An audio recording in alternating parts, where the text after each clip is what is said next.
In terms of the usual stuff we get about the cycle routes and all the rest of it, there has never been that modal shift. There isn't this huge clamour for people to cycle in all sorts of places. We can't uninvent the car. It may not be king, it may be flawed, but fundamentally, that's how people get around. That and buses and walking. So the whole, if we build it, it will come, they will come mentality to spending a fortune on cycle lanes that nobody ends up using, and that in various places in Europe, I've seen them getting extra European Union money to dig up the cycle lane and restore it to the highway because nobody used it and the roads were gridlocked. We need to focus on what the need is, and the need is for improved traffic flow, as we've heard from the other speakers, and the need is to make sure that pedestrians are safe, because that's how people travel in Nuneaton, that's how people travel in that area. This is a great step forward, and I think the sooner we get on with it, the better. Thank you very much, Chair. Just to clarify, we're not jealous of cycle routes. We just don't have a lot of interest. It's a fact. We don't have a lot of interest in cycling, apart from a small minority of people who hop from special interest group to special interest group to political parties who have a main focus on cycling.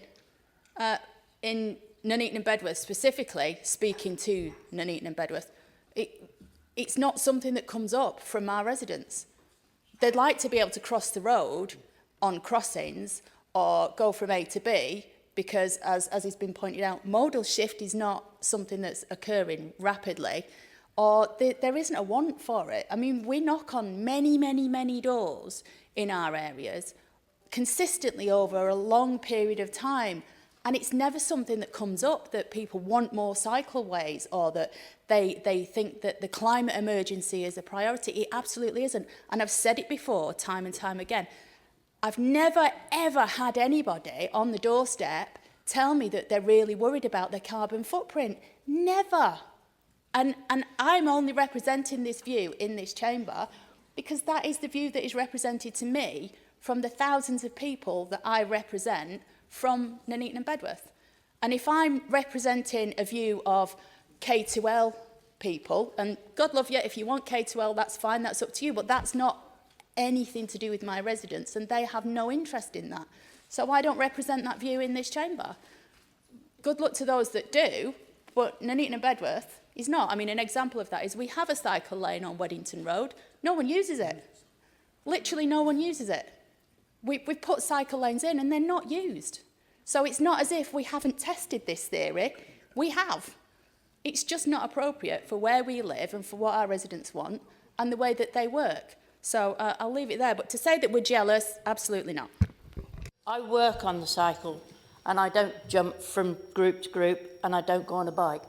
But I do represent the residents that do want to go on a bike. And I am from North Warwickshire and I have worked in Nuneaton when I was working in the community. The roads, I agree, in Nuneaton are only wide enough to get cars up and down. And if you had a bike, you would be in danger on some of the roads going on a bike. But just coming out of Nuneaton, you have areas where children would like to go on the road to school. And that's what I fight for when I'm on the cycling group. So there is a balance. So it is that we have to fight for the residents that do want to go on bikes to school or for leisure. And that's what we're there for. We're there for every resident. Nuneaton isn't suitable. You've got lorries that go up and down the roads. You're at risk. And that's why in the town, in the busy town, they don't want that area to be a cycle route. But come 5 miles out of Nuneaton, they do want the cycle routes. And so that's why there is that little bit of, yes, we do want them further up. So we are fighting for cycle routes to get to school for leisure, and that is why we're there. We're not there just for one area, we're there for North Warwickshire. Thank you. I believe I pointed out that we do have cycleways in Nuneaton that are not used. I believe that I said I represent the views given to me by my residents, which may not accord with the views that you want to push from your side, but that is what I said. and that is why I'm explaining this That isn't a point of now. personal... Yeah, the point of personal explanation is that I've just been misrepresented. I stood up and said I represent the views of my residents, and I stand by that. I'm a big cyclist, as you know, and you know we may have moans and groans. I'm keen to promote cycling. I'm not keen to tell people they must cycle. I think we should be leaders. You know, I think we should be encouraging people to give it a try, to give it a thought. I'm also very, very conscious of the fact that we are representatives, and we have to represent the people who voted us in. So I understand that argument, and if it's been tried and it hasn't worked, you know, there's something going on. It could be that what's been tried just doesn't fit in to an overall network. I mean, that's where we are. We haven't had modal shift because, you know, it's still not very pleasant to cycle on the roads. This council, I believe, is supposed to be aiming towards a modal shift, trying to get people on public transport and cycling active travel. I'm part of this cycle liaison group. I'm very keen to push that as much as possible. Residents I represent, not all of them, you know, car is king at the moment, but a lot of residents I represent do like the idea of cycle routes, do want to go down that direction.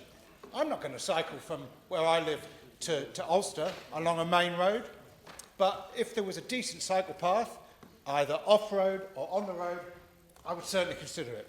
Maybe not in the rain, maybe in the rain once I get used to it. Okay? This council, I think, should be leading. This council should be pushing the idea of cycling. Well, I've said that. There we go. Kind of run out of steam. However, I will not go against the local reps in this case. You know, these are the local representatives in their area. If they want this to go ahead, then that's good. But in general, I just wanted to point out that not all Conservatives are totally against cycling. I've heard not many Conservatives are totally against cycling. Plenty of Conservatives are in favour of it. And I know that. You know, we are a broad church. You guys are a broad church. And I'm going to before I get into trouble, I'm going to sit down. Cycle routes in Warwickshire are really important to us. We have the K2L, we have the A47 at Longshoot, we have one coming through in Ulster, Stratford, and some in Warwick as well. So I don't know what this argument is about. This council is absolutely committed to active travel in all its forms. We're also really, really committed to delivering things like the cycle buddies. And that is delivered across Warwickshire, the whole of Warwickshire, and that includes Nuneaton and Bedworth. If anybody doesn't know what cycle buddies are, it's about encouraging residents who may be a little bit scared about particular bits of the route, but somebody who's an experienced rider will help another one. So it's that grassroots change that we are very much about. And we're very much about active travel to schools, so it's the next generation. I'm not likely to get on a bike at my age. I did do when I was a child. So that is where I think we need to focus our efforts, and we are doing so. This particular scheme needs to go ahead, and needs to go ahead quickly, and we should all be voting for it and not having this side argument, because this council is totally committed to all forms of active travel. Yeah, I think really we need to take our residents with us. You know, I'm not in favour of imposing anything on things. And having had 3 children, trying to impose something on children is quite challenging and difficult. So really we need to take them with us. There's many people we've not spoken about today. I had a disabled son. He wouldn't have been able to ride a bike. We've got many people with disabilities. With my dodgy hip, I wouldn't be able to go on a bike now, or if I did, I'd fall off. So that'll be another road safety incident that I'm trying to reduce. So I think we do need to encourage safe and active travel. We need to make sure we've got safer routes to school. And some of these schemes, we're bringing them in, but let's look at them. Let's look at the evidence. Let's spend the money at the highest need and then work down our list. Let's make the most difference, get our priorities right, and make sure we take people with us. We all know about parking around schools. We have parents who park around schools in such a way that it's really dangerous. yet complain about speeding. They complain about dangerous roads. So really, we need to persuade our people to work together. Let's find something that's suitable, but let's spend our money wisely and where it makes the most difference in terms of impact on residents' lives and impact on road safety. So thank you very much.